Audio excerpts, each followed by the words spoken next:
이번 30번째 편은 원자폭탄 개발의 실행계획 보고서가 대통령의 승인을 받아 맨해튼 프로젝트의 체제가 갖추어지는 과정을 설명하겠습니다.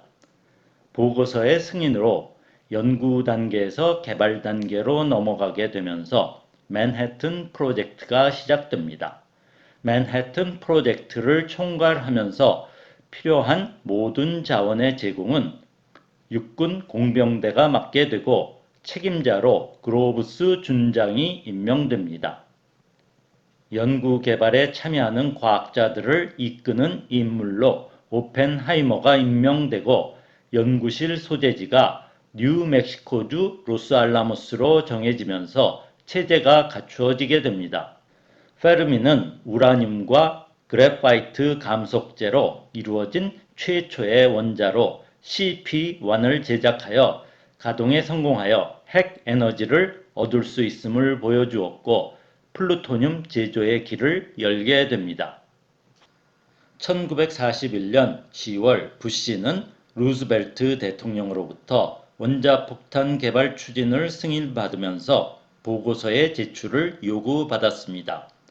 부시와 코난트의 지촉을 받은 컴프턴은 페르미로부터 핵폭발이 가능한 우라늄 235의 임계 질량에 대한 조언과 유리로부터 동위원소 분리에 대한 의견, 위그너의 페르미 원자로 계획에 대한 플루토늄 생산과 시보그의 플루토늄 분리에 대한 의견을 듣고 10월 말 NAS 3차 보고서 작성을 위한 위원회를 갖게 되는데 로렌스는 동료인 오펜하이머를 처음 참석시키게 됩니다.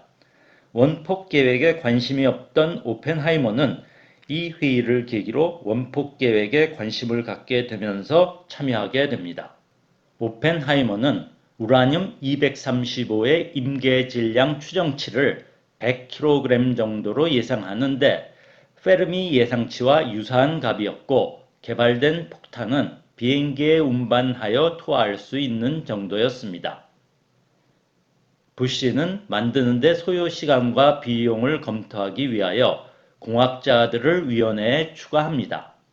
공학자들은 충분한 데이터가 없는 이론적인 예상치에 대하여 반론을 제기하였고 소요시간이 3에서 5년 총 비용은 수억 달러가 될 것으로 예측합니다. 컴프턴과 로렌스는 오펜하이머의 도움을 받아 문제점을 보완하여 11월 초 보고서를 제출합니다. 보고서는 반사구를 사용하는 경우 임계 질량이 3 내지 4kg 정도로 초당 수 킬로미터의 속도로 두 덩어리를 결합시키는 방법, 폭탄의 위력 등을 포함하였습니다.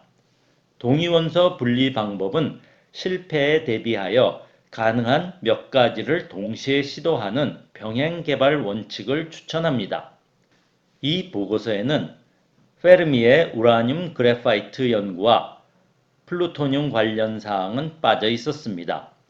보고서 제출 직후 컴프턴은 부시와 코난트를 만났을 때 페르미의 플루토늄 제조 원자로에 대한 논의를 했고 시카고에 금속 연구소를 설치하는 데 대한 동의를 얻게 되어 페르미는 컬럼비아에서 시카고로 옮겨 플루토늄을 위한 원자로를 만들게 됩니다. 11월 말 부시는 대통령에게 보고서를 직접 전달합니다. 그리고 루스벨트는 2달 후 OK라는 표현과 평범한 몇 문장, 약자 서명의 백악관 메모지와 보고서를 부시에게 돌려보냅니다. 이 이외에 결정에 대한 어떤 공식 문서도 없는데 20세기 최대의 국가적 과학공학 프로젝트의 시작은 어이가 없을 정도로 간단했습니다. NDRC와 별도로 원자폭탄을 위한 실행 지도자급 모임으로 OSRD 산하의 S1 프로그램을 만들고 코난트가 관리하게 됩니다. 이를 계기로 원자폭탄 계획은 연구 단계에서 개발 단계로 넘어갑니다. 이때 일본은 진주만을 공습하면서 태평양 전쟁이 시작되어 분위기는 흥분에 휩싸이게 됩니다.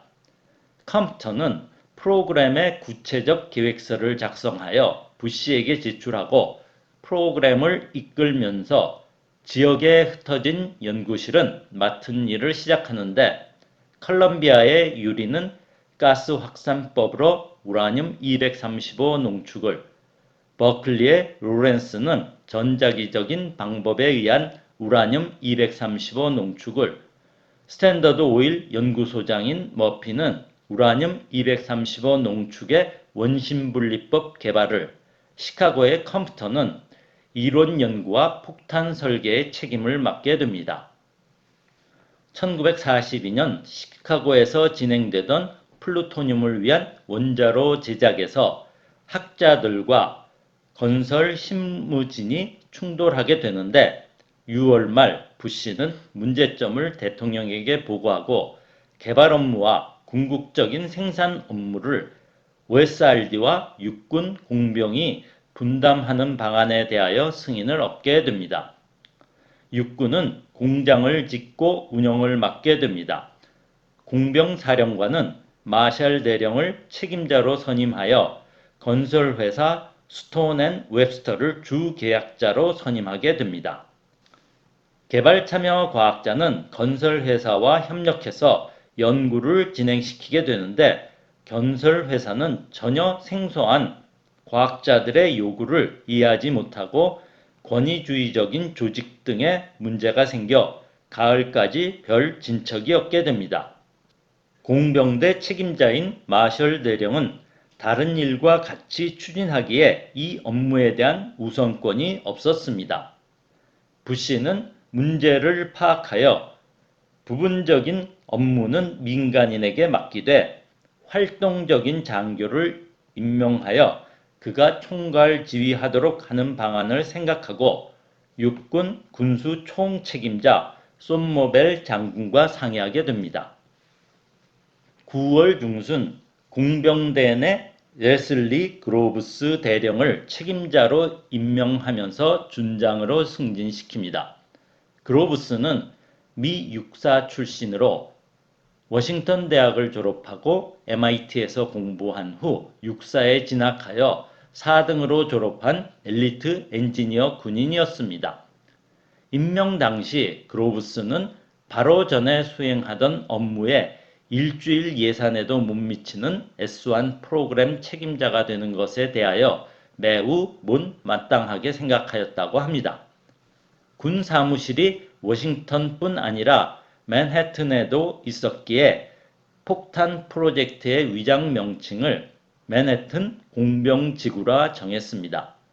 그런데 쏨모벨 장군은 부시와 의논하지 않고 그로브스를 임명하였기에 부시는 처음에 마음에 들지 않았는데 그로브스는 임명 직후 매우 중요한 충분한 우라늄 광석의 확보 문제를 단숨에 해결해 부시의 신임을 얻게 됩니다. 당시 지지부진하던 건설을 위한 토지 매입 작업 등을 강력하게 추진하게 됩니다. 위원회의 위원수를 축소하여 일의 진척을 빠르게 하고 테네시에 동위원소 분리시설을 건설하기 위한 토지 구입을 결정합니다. 유럽에서 공부한 이론 물리학자 오펜하이머는 많은 연구 업적으로 학문적인 존경을 받고 있었지만 빈정대는 듯한 말투로 동료들에게 리더로서 비추어지지 않았고 친한 친구도 별로 없었습니다. 이전에 공산주의 단체와 관계는 군에서도 비밀 계획에 부적합한 인물이라고 생각합니다. 그러나 오펜하이머는 버클리를 이론 물리학의 최고의 학교로 만들어낸 관리 능력도 특출한 교수였습니다. 10월 그로브스가 버클리를 방문했을 때 오펜하이머를 처음 만나 S1 계획에 대하여 논의하면서 오펜하이머의 집중적인 중앙 연구체제 방식이 좋은 아이디어라고 생각합니다. 부시는 개발 업무를 전적으로 관장할 사람으로 처음에는 로렌스를 생각했고 그로브스도 그랬습니다. 그러나 로렌스는 전자기 방식 동위원소 분리를 책임지고 있었고 다른 주요 노벨상 수상 과학자들도 중요한 업무의 책임을 맡고 있었기에 오펜하이머가 적임자라고 생각합니다. 그러나 오펜하이머는 노벨상도 수상하지 않았고 좌익 전력에 문제가 있었습니다. 10월 말 그로브스는 오펜하이머와 같이 부시를 만나고 오펜하이머가 책임자로 임명됩니다. 오펜하이머는 임명 직후 뉴멕시코주 산타페이 근처 학교인 로스알라모스 주위의 토지를 맨하탄 프로젝트의 연구소 부지로 점찍어 그로브스는 캘리포니아 대학을 비밀 사업의 계약자로 해서 구입하게 됩니다. 오펜하이머는 책임자급의 과학자들뿐 아니라 실무 연구 인력을 미 전역에서 모집하게 되는데 당시 연구 인력의 평균 나이는 25세에 불과합니다. 페르미와 실라르드는 1941년 4월 말 우라늄 위원회로부터 예산을 지원받아 감속제인 순수 그래파이트를 구입하여 원자로 건설을 위한 준비를 하기 시작하였습니다.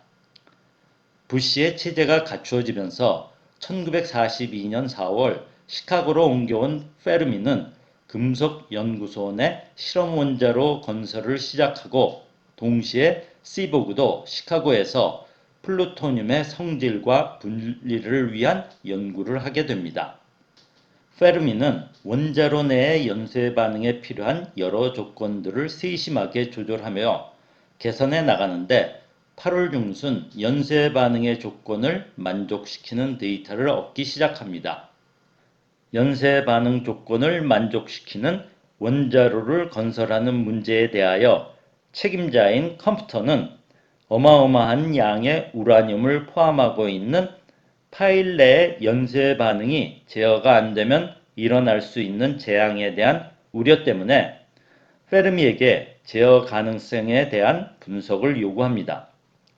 페르미의 명확한 분석에 의하여 제어가 가능하다는 확신이 서자 시카고대 총장에게 알리지 않고 11월 스쿼시 경기장의 건설을 허락합니다. 최초의 원자로 CP1은 11월 16일 건설이 시작되어 그래파이트 벽돌을 쌓아 올리면서 우라늄 덩어리를 둘러싸게 하는 방식이었습니다.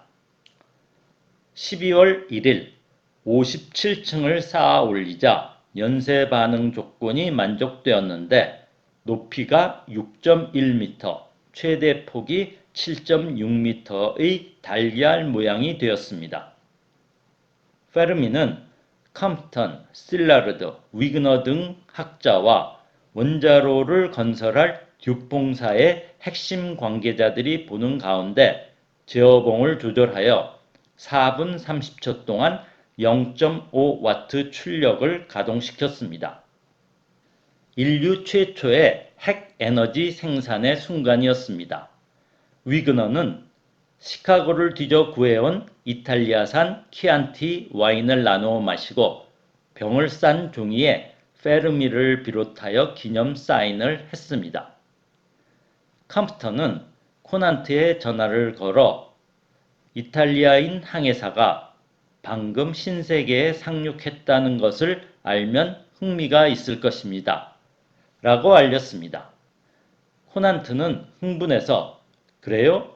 본토인들은 친절했습니까? 라고 물었고 모든 사람이 안전하고 행복하게 상륙했습니다. 라고 대답합니다. 실라르드는 구세계가 신세계에 의하여 종식됐다라고 생각하며 마지막에 페르미와 둘만 남아 오늘이 인류 역사의 불행한 날로 기록될 것이라고 생각한다고 말했습니다. 과학자들의 노력으로 인류는 새로운 형태의 불을 가지게 되는 순간이었습니다. 이번 편을 요약하면 컴퓨턴의 NAS 3차 보고서의 승인으로 S1 프로젝트가 시작되면서 원폭 개발은 연구 단계에서 개발 단계로 넘어가며